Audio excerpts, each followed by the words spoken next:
వత్స, ఏమిటి స్వామి? దగ్గరలో స్నానం చేస్తున్న మన శిష్యగణాలను శీఘ్రమే పాండవుల కుటీరానికి రమ్మని ఆదేశించు. మేము అటుగానే పయనమవుతున్నామని వారికి చెప్పు. తమ ఆజ్ఞ.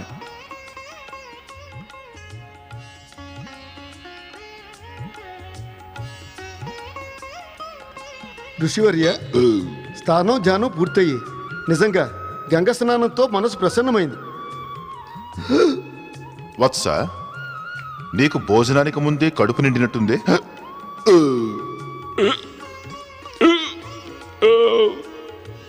ఏమిటి విచిత్రం? భోజనం చేసే ముందుగానే ఆకలి తీరిందా?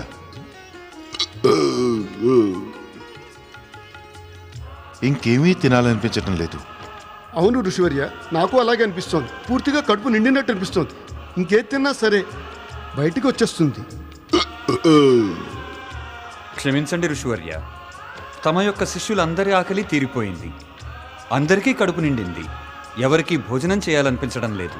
నా పరిస్థితి అదే ఋషివర్య. అవసరమైన దానికన్నా ఎక్కువ తిన్నట్టుగా ఉంది.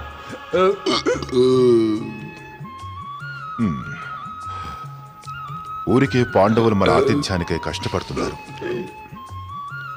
వారిప్పటికే కష్టాల్లో జీవిస్తున్నారు. వారు ఎటువంటి ఇబ్బందులు పడి మనందరి కోసం భోజనం ఏర్పాట్లు చేస్తున్నారో ఏమో. మనం ఒక మహాపరాధం చేస్తున్నాము. భగవంతునికి భక్తులైన వారిని ఇలా వాదించడం ఘోర పాపమే. పైగా పాండవులెంతో మహాత్ములు. దుర్యోధనుడికి మాట ఇచ్చి మేము పెద్ద తప్పు చేశామనిపిస్తుంది వత్స. ఇప్పుడేమవుతుంది స్వామి? ఇప్పుడు గడిచిన సంఘటన ఒకటి గుర్తుకొస్తుంది వేదజ్ఞ. ఆనాడు ఇదే ప్రకారంగా భోజనం పెట్టమని కోరుతూ మహారాజు అంబరీషుడి రాజ్యసభకు వెళ్ళాను. మహారాజు అంబరీషుడు రాజసభక? అవును వత్స, చాలా పాత సంఘటన. మహారాజు అంబరీషుణ్ణి భోజనానికి ఆదేశించి నేను స్నానం చేయడానికి వెళ్ళాను. నాకు స్నానం చేయడానికి కాస్త ఎక్కువ సమయం పట్టింది. ఆనాడు ద్వాదశి తిథి. అందులో కొన్ని ఘడియలే మిగిలి ఉన్నాయి. ధర్మాన్ని ఆశ్రయించుకున్న మహారాజు అంబరీషుడు ధర్మ సంకటంలో పడిపోయాడు. మరి ఏమైంది? బ్రాహ్మణుల మార్గదర్శనం పొందినవాడై ద్వాదశి ఉండగా భోజనం మారిన దోషం తొలగిపోవాలని మహారాజు జలపానం చేశాడు. అయితే నిశ్చయంగా తమరతన్ని శపించే ఉంటారు. శాపమే కాదు, నేనతన్ని భస్మం కావించాలని అనుకున్నాను. నా కేశాల జటలను తెంపివేసి నేనొక కృత్యను సృష్టించాను. ఆ కృత్య మహారాజు అంబరీషుణ్ణి చంపడానికి ముందుకెళ్ళింది. అప్పుడు అకస్మాత్తుగా భక్తవత్సలుడు శ్రీ మహావిష్ణువు చక్రాయుధం అక్కడికి వచ్చింది. కృత్యను వధించి ఆ చక్రం నా మీదకొచ్చింది. దాన్ని తప్పించుకోవడానికి పరిగెత్తుతూ వెళ్ళాను. పరిగెత్తి నలుదిక్కులకు వెళ్ళాను. ఆ పిమ్మట నేను సృష్టికే కర్త అయినట్టి బ్రహ్మదేవుని వద్దకు వెళ్ళాను. ఆయన నన్ను రక్షించలేకపోయారు. అప్పుడు కళ్యాణకారుడు శివుని వద్దకు వెళ్ళాను. కాని ఆ పరమేశ్వరుడు కూడా నాకు నిరాశనే మిగిల్చాడు. ఇంక చివరిగా నేను రక్షణ కోరి వైకుంఠానికి వెళ్ళాను. నీకు తెలుసా వైకుంఠనాథుడు ఏమన్నాడో నాతో? నాకు తెలియదు ఋషివర్య. శ్రీహరి ఇలా అన్నారు: రుద్రావతార దుర్వాస, నేను నా భక్తులకి మాత్రమే అధీనుణ్ణి. నేనంటేనే నాకు మోహం లేదు. నా యొక్క ధర్మపత్ని లక్ష్మి మీద లేదు. నాకు మోహం ఉండేది కేవలం నా భక్తులంటేనే. క్షమించండి రుద్రావతార దుర్వాస, నేను తమరికి ఎటువంటి సహాయమూ చేయలేను. నా సుదర్శన చక్రం తమని వెన్నంటుతూనే ఉంటుంది. అది అవకాశం రాగానే తమపై ప్రహారం చేసి తీరుతుంది. మరి ఏమైంది మహర్షి? త్రిలోకనాథుడు నాకు మార్గదర్శకులయ్యారు. నీకు గనక ఈ కష్టం తీరాలంటే దుర్వాస, నీవు నాభాపుత్రుడు మహారాజు అంబరీషుణ్ణి వేడుకు. నేను మహారాజు అంబరీషుణ్ణి క్షమకై యాచించాను. ఆయన కృపతోనే నా ప్రాణాలకు రక్షణ కలిగింది. నేడు కూడా ఊరికే పాండవుల్ని బాధించాను. ఆ కారణంగానే భగవంతుడి మాయా రోషము తన అద్భుతాన్ని చూపాయి. మనందరి ఆకలి శాంతించింది. మనమేం చేయాలి స్వామి? తమరు అనుజ్ఞ ఇస్తే మేము ధర్మాన్ని నమ్ముకున్న పాండవులను క్షమించమని అడిగిరామా? వద్దు వత్స. ప్రస్తుతం పాండవులకు ఎదురవ్వడం ఉచితం కానేరదు. మనకు మంచి జరగాలంటే శీఘ్రాతి శీఘ్రమే ఇక్కడి నుంచి పారిపోవాలి. నుదుటిపై చందనపు తిలకమైన దిద్దుకోండి స్వామి. తిలకం పొట్టు సంగతి తర్వాత చూద్దాం వేదజ్ఞ. ప్రస్తుతం ఇక్కడి నుంచి బయలుదేరడమే మనందరికీ శుభప్రదం. ఆ చక్రాయుధం మళ్ళీ కనుక వస్తే ఇక అనర్థమే మిగులుతుంది. వత్స, నీవు శీఘ్రాతి శీఘ్రమే వెళ్ళి శిష్యగణాల్ని పారిపోమ్మని ఆదేశించు. తమ ఆజ్ఞ. వేదజ్ఞ, ఇక్కడి నుంచి శీఘ్రాతి శీఘ్రమే వెళ్ళిపోదాం. పదండి.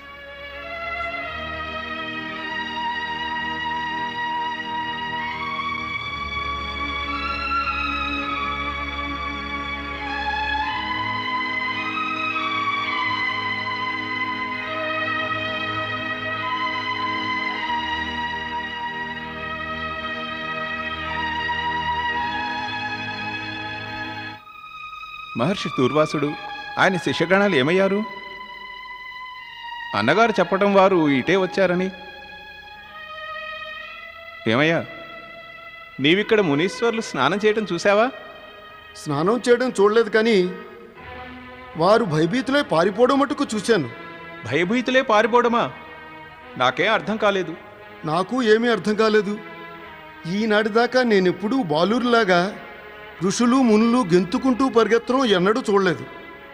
వారంతా మాటి మాటికి వెనక్కి తిరిగి చూస్తూ వెళ్ళారు. నేననుకున్నాను ఏ సింహమో క్రూర జంతువో వారి వెంటపడిందని. పొలం పనులు మానుకుని ఆ మృగంజాడను వెతుకుతూ నేను ఇక్కడి దాకా వచ్చాను. నాకు అసలేమీ కనిపించనే లేదు. కనిపిస్తే ఋషులను అలా బాధించే ఆ మృగాన్ని చంపి పారేసేవాణ్ణి.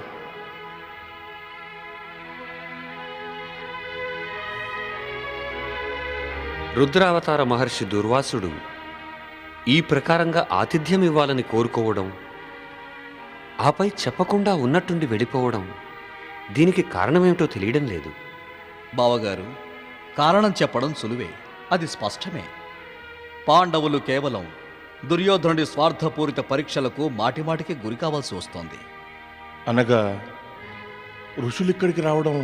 అవును పార్థ, నాకు దీని సమాచారం మునిపే తెలిసింది. ఆ దుర్యోధనుడు తన మామ శకునితో పాటు మహర్షి దుర్వాసుని ప్రసన్నుని చేసుకోవాలని బాగా గట్టి ప్రయత్నం చేస్తున్నాడు. అనగా ఇదంతా దుర్యోధనుడి ప్రయత్నాల పరిణామమేనా? పెద్దబావ, ఈ కుట్రకంతా సూత్రధారుడు మరెవరో కాదు, అతడు గాంధారరాజు శకునియే.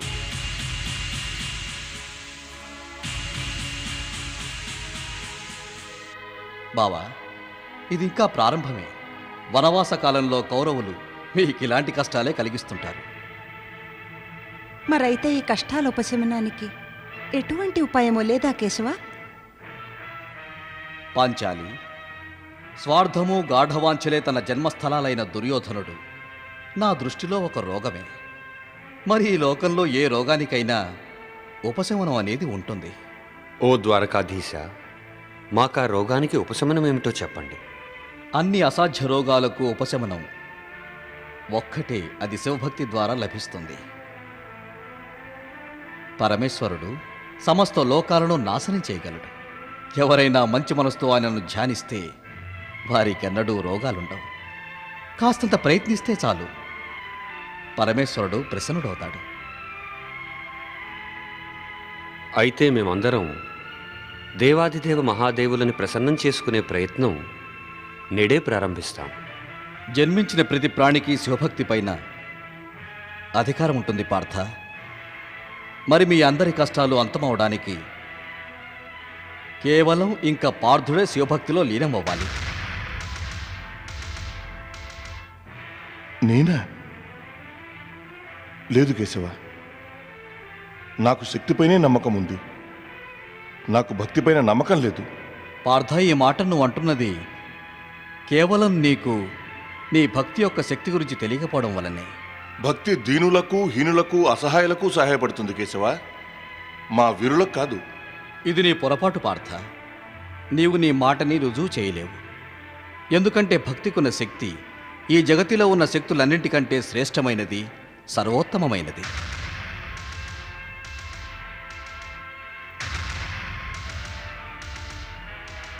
జ్యేష్ఠ భ్రత, తమరు కోరేది ఇదేనా? నేను స్వయంగా శివభక్తిలో లీనమవ్వాలని?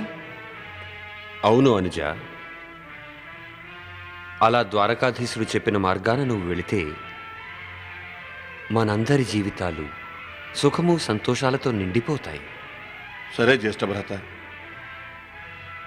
మరి తమరి కోరిక అదే అయితే నన్ను నేను శివభక్తిలో లీనం చేసుకోవడానికి ప్రయత్నిస్తాను. చెప్పండి కేశవ, నేనేం చెయ్యాలి? పార్థ, ముందుగా నువ్వు నీ మనస్సుని దృఢం చేసుకోవాలి. ఎందుకంటే భక్తి సఫలమవడం మనోనిబ్బరంపైనే ఆధారపడి ఉంటుంది. ఇప్పుడు ఇంద్రకీల పర్వతానికి వెళ్ళి శివారాధనకి ముందుగా నీ తపస్సుకి అగ్ర పూజ్యుడిగా దేవేంద్రుడిని తలుచుకుని శక్ర విద్యతో దేవేంద్రుడిని ప్రసన్నం చేసుకో. దేవేంద్రుడు ప్రసన్నమై నీకు పవన హితకర, పరమ పావన, ఇంకా జగతిలో సర్వశ్రేష్టమైన సిద్ధ శివమంత్రాన్ని దీక్షగా ఇస్తాడు.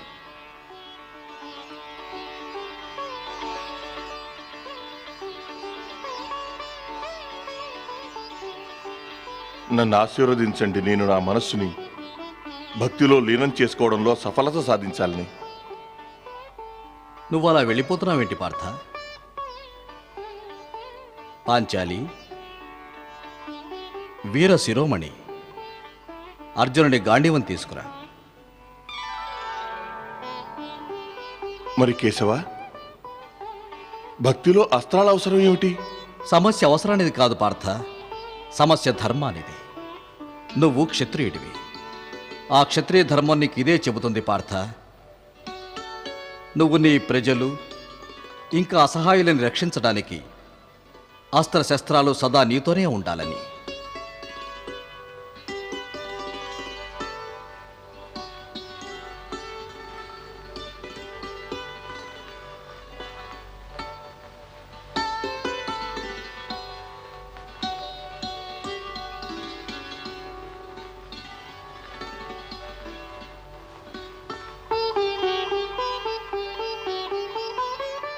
ఆర్యపుత్ర, తమరు ఒక శుభ సంకల్పంతో తపస్సు చేయడానికి వెడుతున్నారు.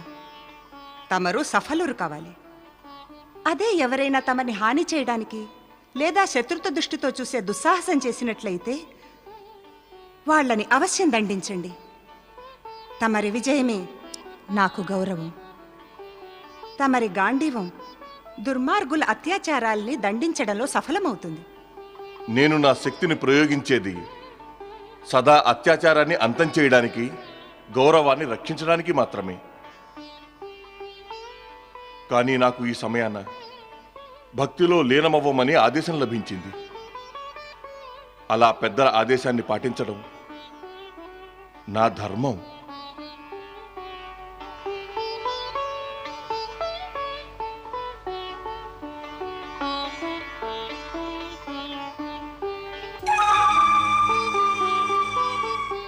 ఇక నాకు అనుజ్ఞనీయండి పెద్దబావ. ద్వారకని చేరుకునే ముందు నేను ఇంకొక ఆవశ్యక కార్యాన్ని నెరవేర్చాలి. నేను మీకేమైనా సహాయపడగలనా ద్వారకాధీశ? లేదు పెద్దబావ, ఈ కార్యాన్ని కేవలం నేనే నెరవేర్చాలి. ఆపు ఆపు, నీ ప్రేలాపనని ఆపింక. అలా జరగడానికి వీల్లేదు, అసంభవం. మామాశ్రీ తమరు ఈ గుప్తచరుని యొక్క మాటలు నమ్ముతారా? నాకు అనిపిస్తోంది తను పాండవులతో కలిసిపోయి మనల్ని భ్రమింపజేసే సమాచారం ఇస్తున్నాడని.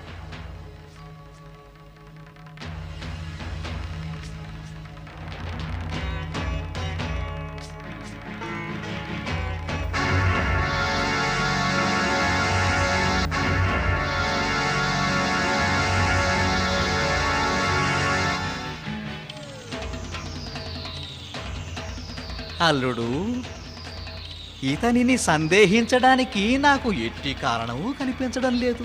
అయితే తమరికి ఈ గుప్తచరుని మాటలు నిజమనిపిస్తున్నాయా? అల్లుడు, ఇతని కళ్ళు ఇది నిజమని సంకేతాన్ని ఇస్తున్నాయి. మామాశ్రీ, కేవలం కళ్ళని బట్టి సత్యాన్ని ఊహించడం అసత్యం కూడా కావచ్చును. కాదు మేనల్లుడు, కనులు ఎప్పుడూ కూడా అసత్యాన్ని పలకలేవు. ప్రభువు ఆరాధ్యుల ముందు కనులలో వినమ్రత నిండి ఉంటుంది. శత్రువు లేదా విరోధి ఎదుట కళ్ళల్లో క్రోధం, ఎర్రతనము వస్తాయి.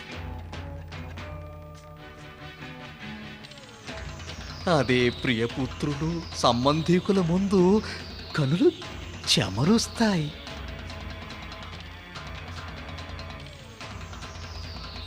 కుతంత్రం, అసత్యం నిండి ఉన్న సమయాన కళ్ళని భయం ఆవరిస్తుంది. భయం.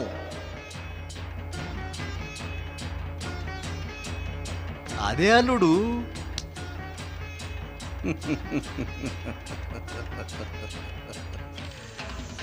ప్రియతముల ముందర కన్నులు తీక్షణమవుతాయి. ఇది కనుల భాషమేనల్లుడు, కనుల భాష. ఇది చదవగలిగిన వాడికి కళ్ళల్లో దాగి ఉన్న సత్యం సుస్పష్టంగా తెలిసిపోతుంది. సత్యం చెప్పారు తమరు మామాశ్రీ, అన్ని విధాల సత్యం. నువ్వు వెళ్ళవచ్చు గుప్తచర. మరి మామాశ్రీ, ఒక్క విషయం నాకు అర్థం కాలేదు.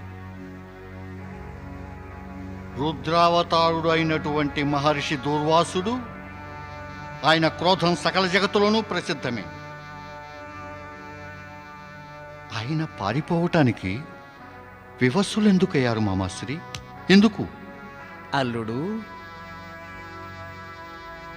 చూడు, ఏ కారణం అర్థం కాదో దానినే మాయ అని అంటారు. అలా అర్థం కానటువంటి మాయకి దూరం నుంచే ప్రణామం చెయ్యాలి. ఏమన్నారు తమరు? ఏమన్నారు మామాశ్రీ? లేదు లేదు మామాశ్రీ, నేను దూరం నుంచి నమస్కారం చేసి ఆ పాండవులను క్షమించలేను, వారిని ఎన్నడూ గొప్పవారిని చేయలేను మామాశ్రీ. తమరు వినలేదా ఆ గుప్తచరుడు చెప్పింది? అతను చెప్పినది ద్వారకాధీశుడు ఇచ్చిన ఉపదేశంతో అర్జునుడు శివారాధన చేసేందుకు ఇంద్రకీల పర్వతానికి బయలుదేరాడని మామాశ్రీ.